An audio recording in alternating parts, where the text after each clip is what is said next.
Ladies and gentlemen, welcome back to another broadcast of The Weekly with me, Neff. Please subscribe, like, and share with a friend. It helps us out a ton. Today, this article comes from WOR, aka World of Real, and it's written by Jordan Rumi. It reads, Chad Stahelski had to reshoot most of Ballerina. And you guys and gals may know that Ballerina is a John Wick spin-off film. This film was actually supposed to release in June of this year, but it got pushed back a full year, and I think these reshoots had something to do with it. But let's read into the article right now. Some scoffed at my previous intel that tackling the trouble production on Ballerina. This was a strong source of mine in a new report that has proven it to be correct. If you remember, Ballerina had been delayed by a year from June 7th, 2024 to June 6th, 2025. John Wick architect Chad Stahelski then agreed with Lionsgate to oversee production on the film. Supposedly, Stahelski was said to be shadowing Ballerina director Len Wiseman on additional action sequences. During reshoots on the film, however, I had heard far worse. According to the Wrap, the first cut of Ballerina, which was described as a mess,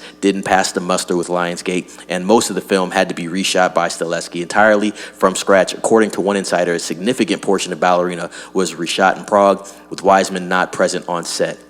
So it looks like they had some issues with the director of this film, and Stahelski had to step in there and save it.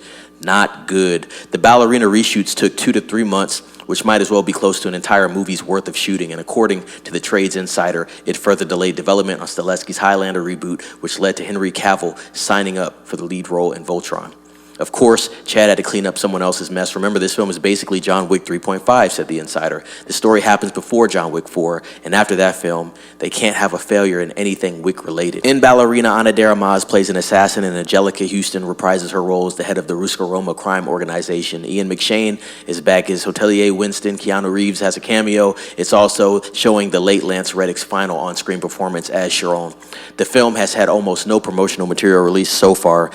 That's wrong, a trailer got released. But anyway, let me keep reading. It was recently reported that David Castaneda, hopefully I said that wrong, and Sharon Duncan Brewster had been added to the cast of Ballerina. Yes, they added new characters during these reshoots that weren't previously part of the original script. Ian McShane, who stars in Ballerina, was recently a guest on BBC's The One Show and tackled these reshoots. The veteran actor implied that Ballerina was just not good enough, and they had to shoot entirely new sequences with another director, obviously that's Stahelski. According to him, we shouldn't call them reshoots, they are actually new shoots. Production on Ballerina began in November 2022. The film was in post-production by February 2023. I gather Wiseman will be keeping his directing credit in Ballerina, even with Stahelski, by all accounts, now ghost directing it. John Wick fans expect a certain type of choreographed action, and maybe Wiseman just couldn't deliver that. What do you guys think about this article? Did you see the trailer for Ballerina? I thought the trailer aesthetically looks good. I think some of the action's gonna be kind of shaky because Ana de Armas, although she's a decent actress, she's not an action star, and I don't think she's super athletic.